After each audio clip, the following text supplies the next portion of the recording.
প্রথম প্রশ্ন, আমি আপনাকে আল্লাহর জন্য ভালোবাসি। আমাদের দেশে অনেক ওয়াজ মাহফিলে দেখা যায় বিজ্ঞ ওলামা একরামগণ স্টেজের নিচে বসা থাকেন, কিন্তু অনেক অজ্ঞ ব্যক্তিদেরকে স্টেজে বসানো হয়। এটা কতটুকু যুক্তিসঙ্গত? অনেক মাহফিল এটা হয়, আসলে উচিত না। ওলামা একরামকে মর্যাদা দিতে হবে। অনেক মসজিদে, অনেক মাদ্রাসায় দেখা যায় যে ওলামা একরামকে চাকরের মতো আচরণ করা হয়। এটা মূর্খতা ছাড়া আর কিছুই না। তাদেরকে সম্মানের চোখে দেখতে হবে। নবী সাল্লাল্লাহু আলাইহি সাল্লাম বলেছেন, যে ব্যক্তি আলেমদের মর্যাদা বুঝে না সে আমার উম্মত না। সে আমার কি না? নবীজি সাল্লাল্লাহু আলাইহি সাল্লাম তাদেরকে উম্মত না বলে পরিচয় দিয়েছেন, আলেমের মর্যাদা যদি না বুঝে। সেজন্য ওলামা একরামের মর্যাদা বুঝতে হবে। ওয়াজ মাহফিলগুলো, এগুলো অনেক ক্ষেত্রে কোন ওয়াজ মাহফিল, সবগুলো না, সবগুলো বেশিরভাগই ভালো আলহামদুলিল্লাহ। কিছু কিছু ওয়াজ মাহফিল দেখা যায় সমাজের বিত্তশালী, সম্পদওয়ালা, প্রভাবশালী, যাদের নানা দিক থেকে আল্লাহ তাআলা জোর দিয়েছেন, ক্ষমতা দিয়েছেন, এই লোকগুলোকে তেল মারার একটা মঞ্চে পরিণত হয়। ঠিক না ভাই? ঠিক। আর সেই লোকগুলো দুনিয়ার সব জায়গায় ভাই বাটপারি চলে, এই মাহফিলে এসেও বাটপারি। এখানে অন্তত আইসা কিছু শেখার চেষ্টা করি, বিনয়ী হই। সব মানুষ একরকম না আলহামদুলিল্লাহ। অনেক ভালো মানুষ দেখেছি, তারা এসে এখান থেকে শেখার চেষ্টা করেন, বিনয়ী হন। আবার অনেক অমানুষ আছে যে ওয়াজ মাহফিলে এসে, এমনকি মসজিদে যায় উনি নেতাগিরি দেখানোর চেষ্টা করে। মসজিদে যায় মানুষ গোলামি করার জন্য, উনি সেখানে কি নেতাগিরি দেখায়। আরে গোলামের আবার কিসের নেতাগিরি? আল্লাহ তাআলা আমাদের সবাইকে গোলাম হওয়ার তৌফিক দান করুন। মানুষের নেতা হওয়ার চাইতে আল্লাহর গোলাম হওয়ার মর্যাদা অনেক বেশি। মানুষের নেতা হওয়ার চাইতে আল্লাহর গোলাম হওয়ার মর্যাদা অনেক বেশি। আপনি কোন একটা অফিসের অনেক বড় কর্মকর্তা, আর আরেকজন হলো প্রধানমন্ত্রী বা প্রেসিডেন্টের পিএস, মর্যাদা কার বেশি? পিএস এর মর্যাদা বেশি না? কারণ সে পিএসটা কার? প্রধানমন্ত্রী প্রেসিডেন্টের পিএস। তার মর্যাদা পাওয়ার অনেক বেশি না?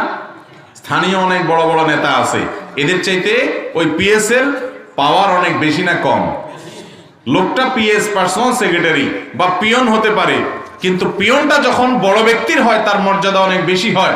অতএব গোলাম যখন আল্লাহর হয়, সৃষ্টিকর্তার গোলাম হয়, তখন দুনিয়ার নেতার চাইতে তার মর্যাদা অনেক বেশি।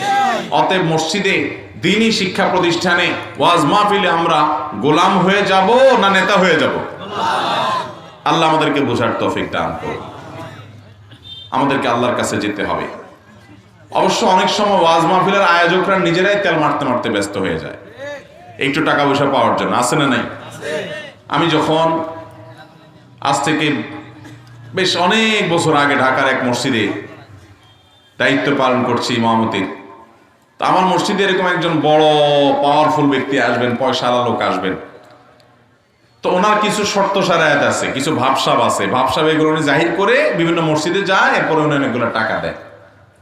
তো আমাকে আমাদের কমিটির লোকেরা বললো যে, হুজুর আমাদের তো মসজিদে অনেক টাকা পয়সা দরকার, এখন উনি আসতে চাচ্ছে, উনি আসলে উনি আবার ওনার কিছু ভাবসাব আছে, সামনের কাতার ওনার দখলে, অন্যদেরকে সরায় ওনার বসতে হবে, উনি কিছু কথা বলে, হান করে, তান করে, এমন কিছু করে যেটা মসজিদের আদবের সাথে যায় না, কিন্তু অনেকগুলো টাকা আবার দিয়ে যায়।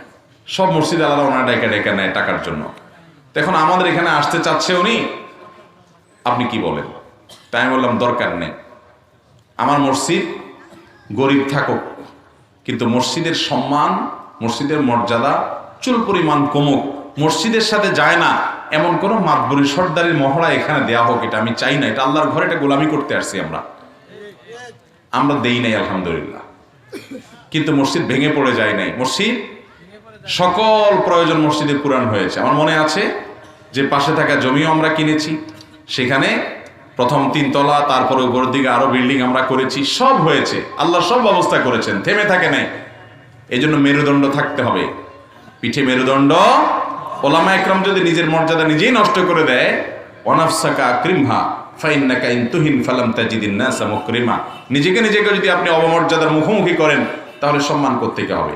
আমরা মসজিদের সাথে যারাই সম্পৃক্ত হব, তাদের একটা গুণ থাকতে হবে, ওয়ালা ইয়াখাফুনা ইল্লাল্লাহ ওয়ালাম ইয়াখশা ইল্লাল্লাহ, আল্লাহ ছাড়া আর কাউকে পরোয়া করা যাবে। এর মানে এই না যে আপনি অহংকার করবেন না, মোটেই না। মুসলমান অহংকার করবে না, বিনয়ী হবেন। কিন্তু কোন অহংকারকে আপনি বরদাস্ত করবেন বা অ্যাপ্রিসিয়েট করবেন দুনিয়ার ধান্দা, এরকম ছোট লোকী মানসিকতা কোনো ইমানদারের, কোনো মুসলমানের, কোনো আলেমের হতে পারে।